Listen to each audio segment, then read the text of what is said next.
विघ्नहर्ता श्री गणेश, श्री गणेश, श्री गणेश।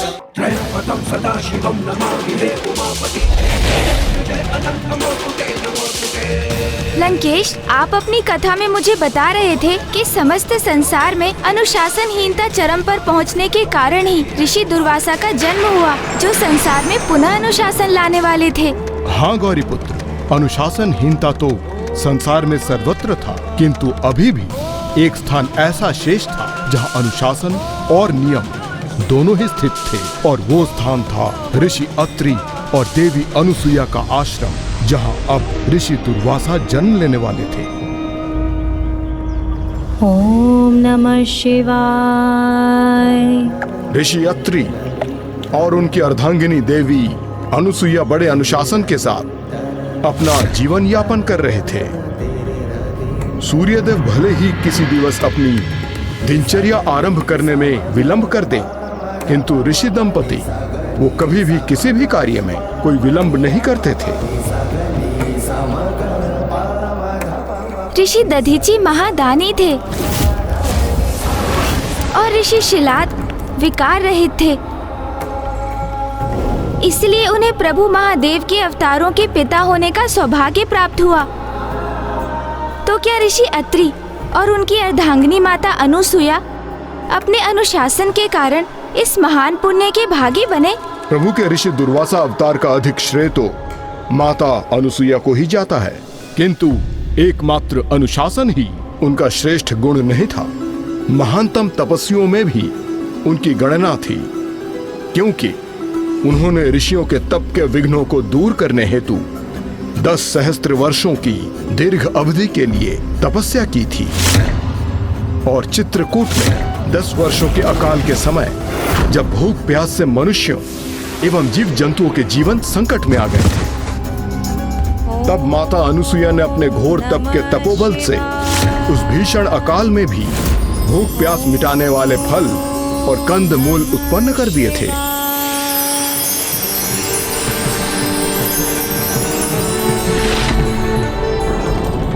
उनके द्वारा उत्पन्न फलों से ही चित्रकूट नष्ट होने से रक्षित हुआ। अद्भुत। तो लंकेश, क्या यही कारण था कि प्रभु महादेव ने उनके पुत्र के रूप में अपना अगला अवतार लिया? नहीं गौरी पुत्र, ये तो उनकी महानता का आरंभ मात्र था।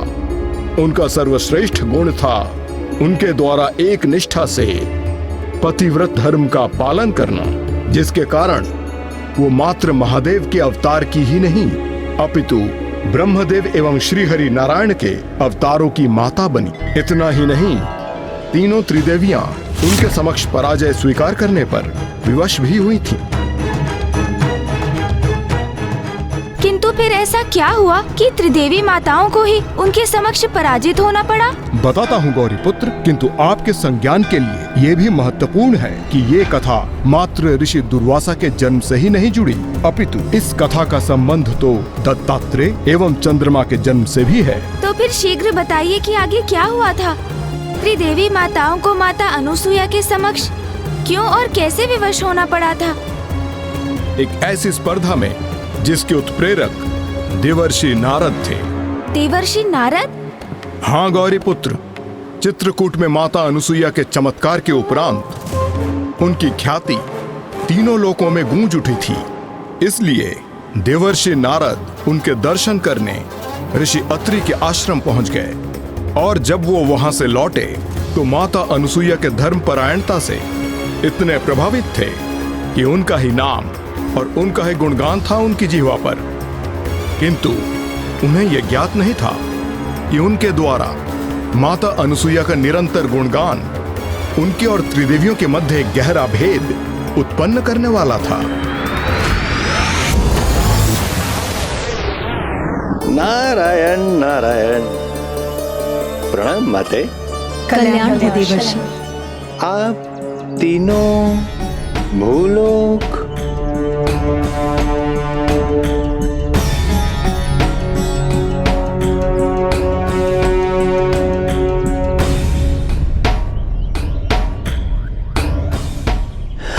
नारायण नारायण, समझ गया।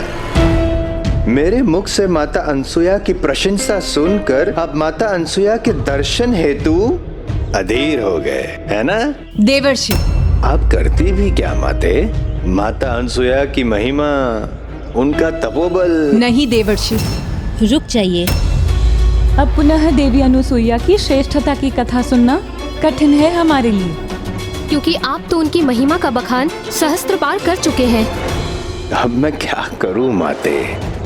जितना भी उनका बखान करूं, जितनी भी प्रशंसा करूं, ऐसा प्रतीत होता है कि कमी है। और जब उनके स्वयं दर्शन कर चुका हूं मैं, तत्पश्चात मुझे विश्वास हो गया है कि समुच्चय ब्रह्मांड में माता अनसुया जैसी पतिव्रता नारी और कोई नहीं। देवर्षि नारद, कदाचित आप कुछ भूल तो नहीं रहे हैं ना? आहा, हमारे ही समक्ष हमें भूलकर आप देवी अनुसुईया को सर्वश्रेष्ठ पत्नीव्रता घोषित कर रहे हैं। नारायण नारायण, आप तीनों को मैं कैसे भूल सकता हूँ माते? और ये भी कैसे भूल सकता हूँ कि आप तीनों का पतिव्रत्या श्रेष्ठतम तो है ही, किंतु माता अनसुया की श्रेष्ठता भी आपके समकक्ष ही है। ये कैसा अनुचित कथन है आपका देवर्षि? आप हमारी तुलना देवी अनुसुईया से कर रहे हैं। नारायण नारायण, ये कैसी भूल कर दी मैंने? कैसे भूल गया कि एक नारी के समक्ष दूसरी नारी की प्रशंसा करना मुझे संकट में डाल सकता है। जगत के समक्ष श्रेष्ठ धर्म निष्ठा का जो हम उदाहरण प्रस्तुत करती हैं, उसे कैसे भूल गए आप देवर्षि? क्षमा कीजिए माता, क्षमा। अति उत्साह में कुछ अति प्रशंसा कर गया मैं, कुछ भी बोल गया मैं, क्षमा कीजिए माता। आपके समक्ष माता अनसुया की तुलना में कैसे कर सकता हूँ? आप तो सुख, समृद्धि और ज्ञान की स्तोत्र है। इस समस्त सृष्टि में जो कुछ भी है, आप ही से तो है। स्वयं माता अनसुया का अस्तित्व भी।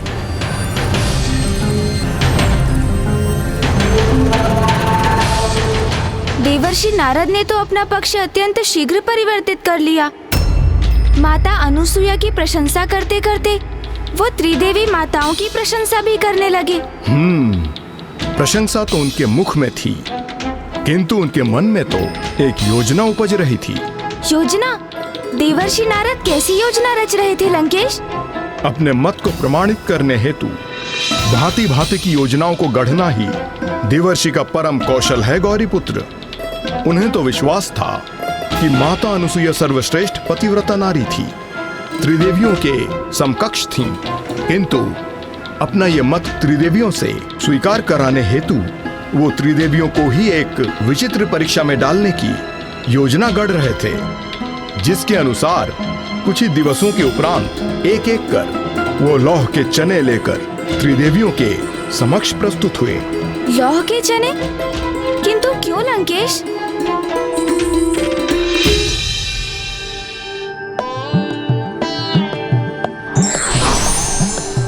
राम माते।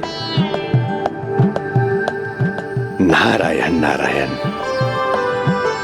माते, अनेक दिवसों से आपके हाथों के स्वादिष्ट पकवान का आनंद प्राप्त नहीं हुआ। क्योंकि बहुत दिवसों के उपरांत ही आपको इस माता का स्मरण हुआ है देवर्षि नारद। इन दिवसों तो आप मात्र देवी अनुसुईया के ही गुणगान में व्यस्त रहते हैं। ना ना ना ना, नारायण नारायण, ऐसा कुछ नहीं है माते, ऐसा कुछ नहीं है। सत्य तो ये है माँ कि भूख लगते ही आपका सर्वाधिक प्रिय पुत्र आपके पास, अर्थात संसार में अपनी सर्वाधिक प्रिय माता के पास चला आया। ये चने हैं, यदि आप इसे उबाल दें। अवश्य देवर्षि। किंतु किसी भी दिव्य शक्ति का प्रयोग किए बिना। माते, आप चने उबाल के रखिए, मैं संध्या वंदन करके आता हूँ। नारायण नारायण।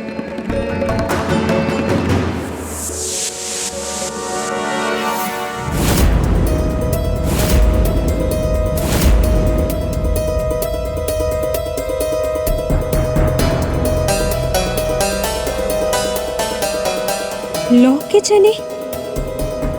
ये तो लोहे के हैं। इन्हें कैसे पकाया जा सकता है?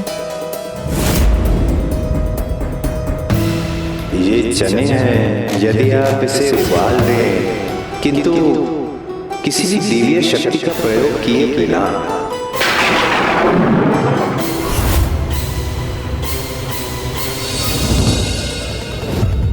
देवर्षि नारद ने बड़ी ही चतुराई का प्रदर्शन किया ना लंकेश।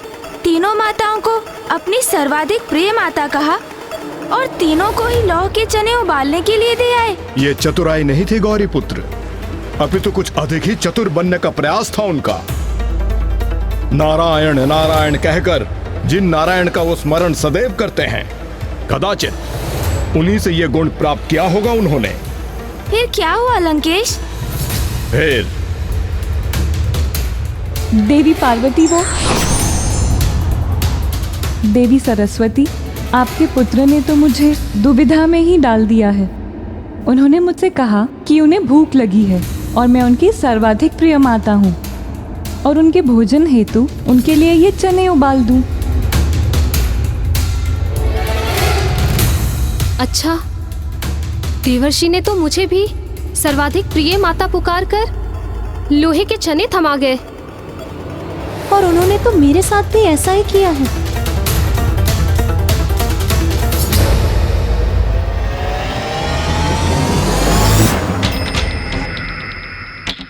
कदाचित सत्य तो ये है कि हम तीनों को उन्होंने कहा अवश्य, किंतु हम तीनों में से कोई भी उनकी सर्वाधिक प्रिय माता है नहीं। वो तो मात्र हमसे इतना चाहते थे कि हम उनके लिए ये लोहे के चने उबाल दें। किंतु ये कैसे संभव है देवी? कदाचित हमारा पुत्र देवर्षि नारद हमारी ही परीक्षा ले रहे हैं। किंतु वो है कहाँ? हमें तो वो केवल मुख से ही माता सर्वाधिक प्रिय माता पुकारते हैं, किंतु जिन्हें वो अपने मन से वास्तव में सर्वाधिक प्रिय माता समझते हैं और जिनके गुणगान गाते वो थकते नहीं, उन्हीं के पास गए होंगे देवर्षि नारद। अर्थात वो देवी अनुसुईया के पास गए हैं।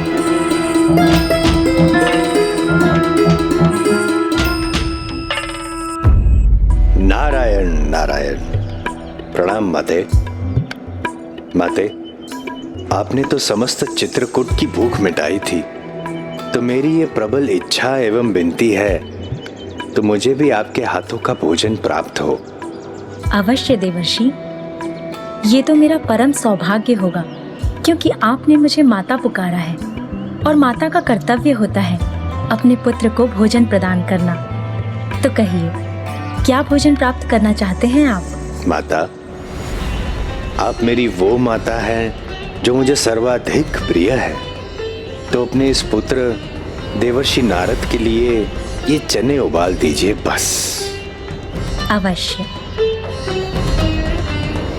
माते, इस अंतराल में अपनी संध्या वंदन संपन्न करके लौटता हूँ। नारायण नारायण। तीनों माताओं के मध्य ये कैसी स्पर्धा उत्पन्न कर रहे थे देवर्षि नारद? और अंततः कौन सी माता लौह के चनों को उबालने में सफल हुई? ये स्पर्धा तो ये निर्धारित करने के लिए हो रही थी गौरी पुत्र कि समस्त ब्रह्मांड में श्रेष्ठतम पतिव्रता देवी कौन थी।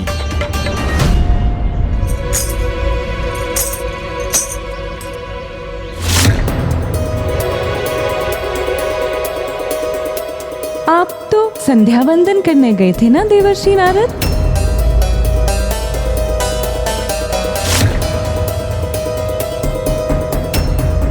फिर आपके यहाँ होने का क्या प्रयोजन है देवर्षि?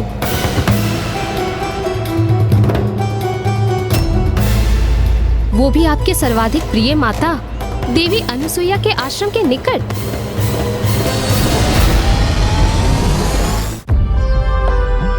क्षमा माते, संध्या वंदन करने ही गया था, किंतु क्या देवर्षि?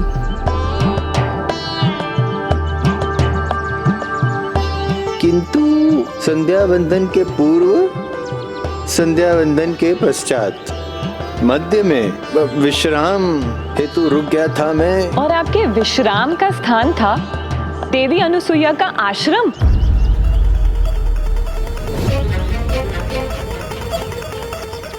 हम तीनों को लौह के चने देकर आप देवी अनुसुईया के आश्रम क्यों पहुंच गए? और हमसे ये कैसी अनुचित अपेक्षा थी आपको कि हम आपके लिए ये लौह के चने उबाल देंगी? हम हमारी दिव्य शक्ति से उन्हें उबलोचनों में आवर्षित परिवर्तित कर सकती थी, किंतु आपने ही तो हमें उन्हें हमारी दिव्य शक्ति के बिना उबालने की अवस्था में रखा था। तो फिर आप हमारी ये परीक्षा क्यों ले रहे हैं? हम इन लोहे के चनों को उबालकर कैसे दें आपको? अब उसकी आवश्यकता नहीं है माते। जो लोह के चने थे वो तो उबल चुके हैं। माता अनसुया ने वो लोह के चने उबाल दिए।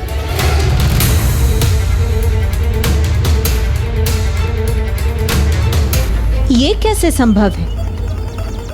हमारे साथ परिहास कर रहे हैं आप? बिना किसी चमत्कार, बिना किसी दिव्य शक्ति के उन लौह के चनों को कोई कैसे उबाल सकता है? पतिव्रता की धर्म की शक्ति से माते। कहीं इनका क्रोध जागृत हो गया तो मेरी इस परीक्षा में मैं ही विफल ना हो जाऊं। मैंने कहा था ना कि आप तीनों के समान माता अनसुया भी पतिव्रता देवी ही है।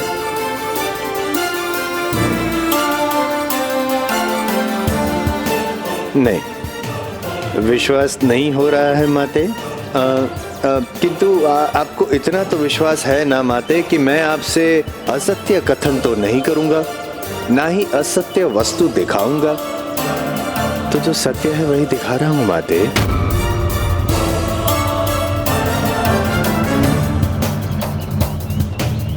ये चने देखिए माते, जो चने लोह के थे वो अब कोमल हो गए हैं।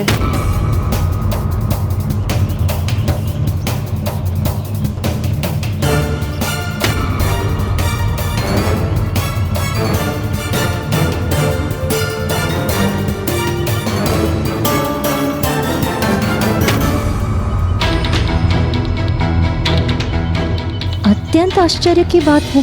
ये कैसे संभव है? बस कार्य में सफलता कैसे प्राप्त की देवी अनुसुईया ने, जो सर्वथा असंभव है? हाँ लंकेश, माता अनुसुईया ने इतने असाध्य कार्य को कैसे संपन्न कर दिया? गौरीपुत्र, अपनी ममता के साथ साथ माता अनुसुईया ने अपने एक और महान गुण का प्रयोग किया था।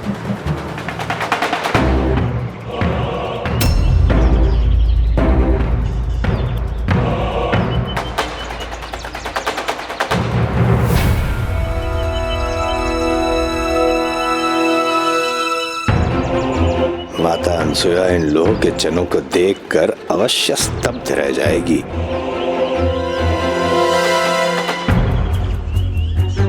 मेरी अपेक्षा के विपरीत माता तो इन्हें देखकर तनिक भी विचलित नहीं हुई। अभी तो उनके मुख पर तो मंद मुस्कान आ गई।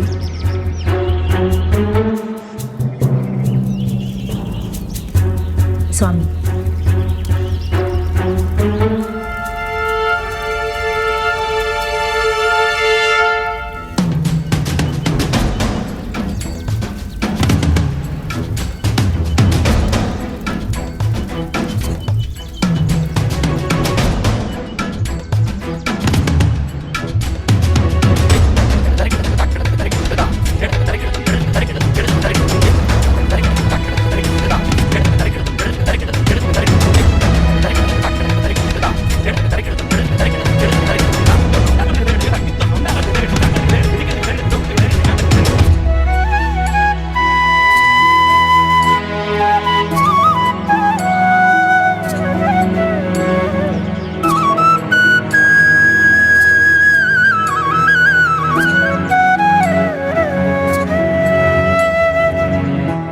नारायण नारायण।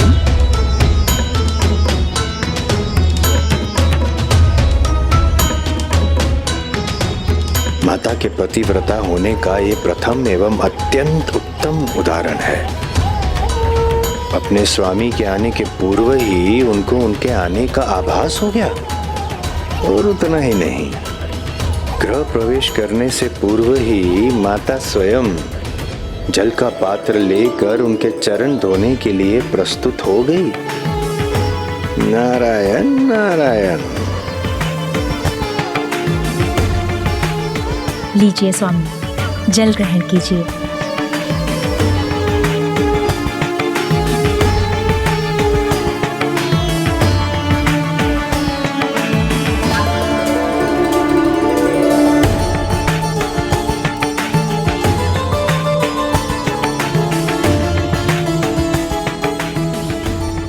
अब मैं स्वामी के चरणों के इस जल का उचित प्रयोग करूंगी।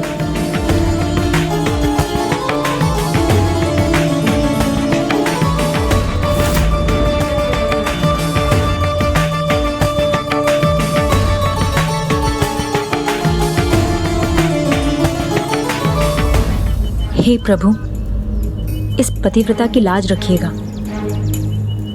क्योंकि यदि मैंने सच में पूर्ण निष्ठा के साथ पतिव्रता धर्म का निर्वहन किया है तो ये लोहे के चने उबलकर देवर्षि के भोजन करने हेतु तैयार हो जाएं।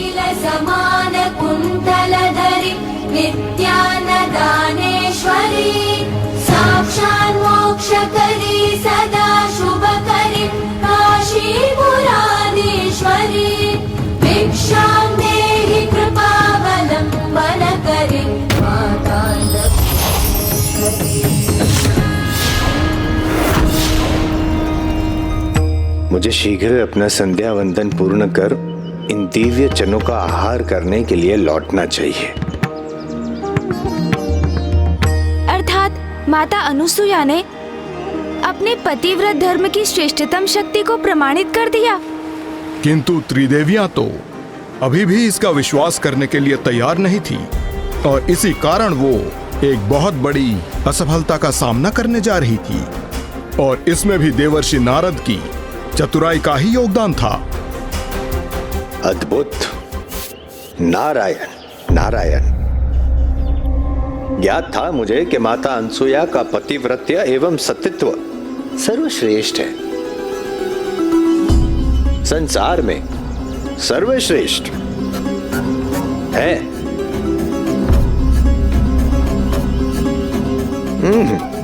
ये लोह के चने थे, अब कोमल चने हैं।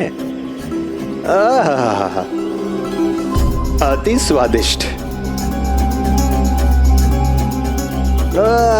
अति उत्तम, आनंददायक।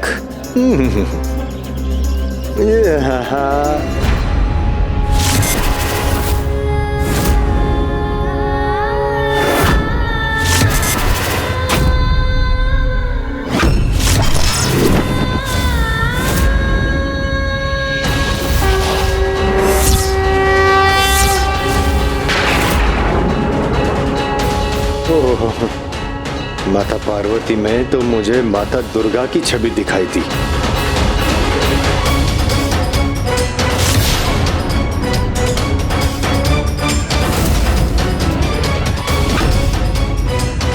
नारायण नारायण। इतना प्रसन्न होने की क्या आवश्यकता थी मुझे। अब तीनों माताएं एक साथ मुझसे रुष्ट हो गई है। इनके क्रोध का भागी बना तो मेरी रक्षा कोई नहीं कर सकेगा। इसीलिए प्रसन्न होने के स्थान पर मुझे शीघ्र अपनी सुरक्षा का कोई उपाय सोचना होगा। सोचो देवर्षि नारद, शीघ्र सोचो।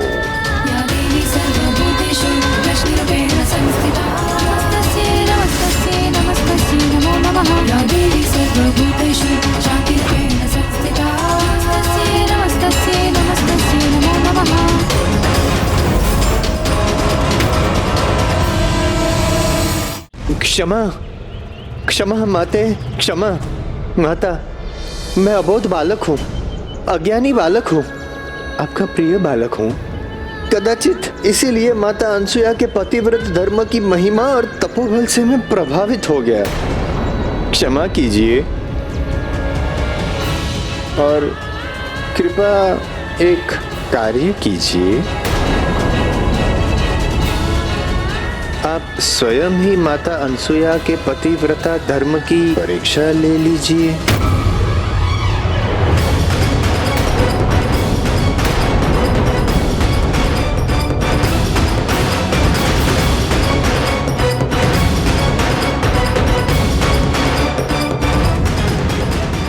मुझे ज्ञात है माते कि आप देवियां मेरा विश्वास करने में असमर्थ हैं, किंतु अपने स्वामियों पर तो आपको विश्वास है ना? क्यों ना आप उनसे ही कहे कि वे माता अनसुया की पतिव्रता होने की परीक्षा ले लें।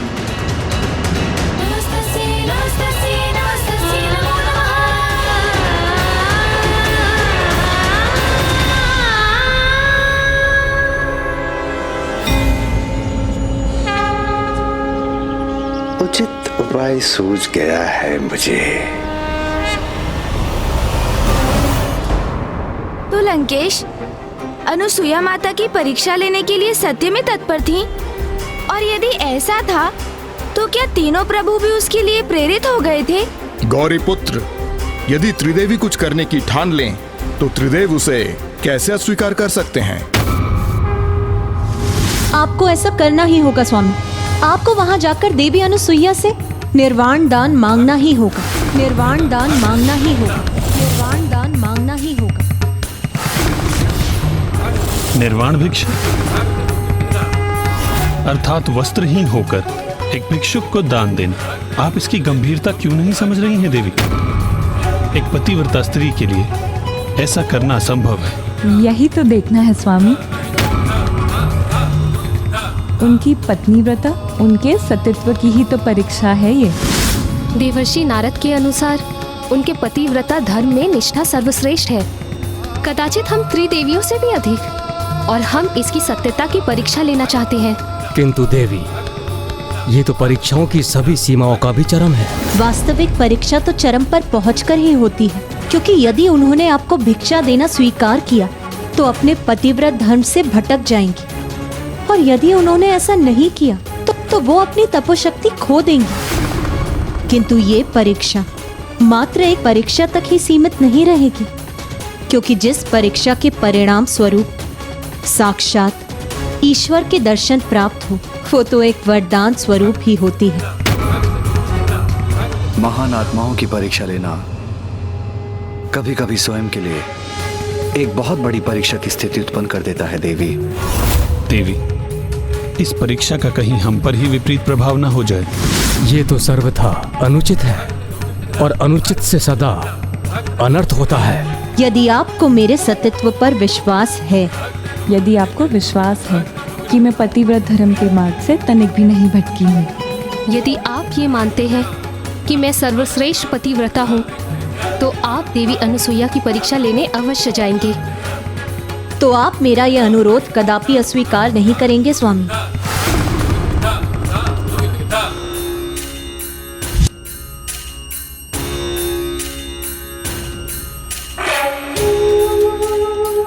देवी, मेरी दृष्टि में आप सदैव सर्वश्रेष्ठ थीं।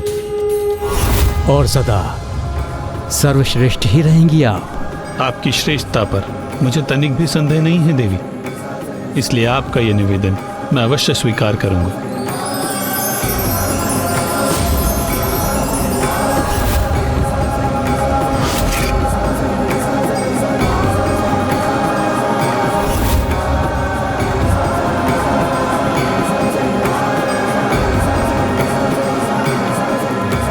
अर्थात लंकेश, तीनों त्रिदेव माता अनुसुईया की ऐसी घोर परीक्षा लेने पर विवश हो गए। हाँ गौरी पुत्र, अन्य कोई विकल्प ही नहीं था उनके समक्ष। शीघ्र ही उन्हें देवी अनुसुईया की परीक्षा लेने के लिए प्रस्थान करना था।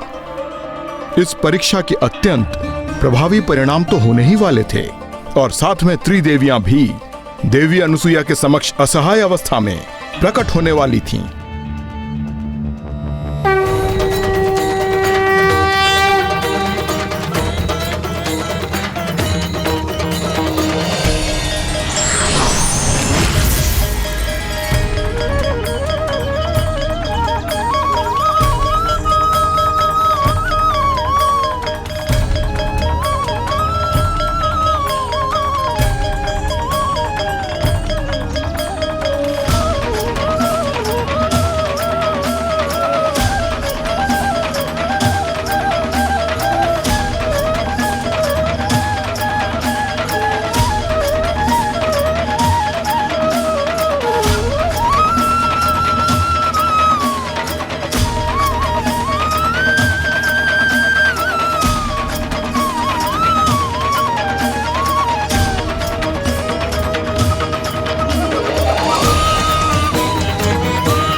भिक्षाम देहि।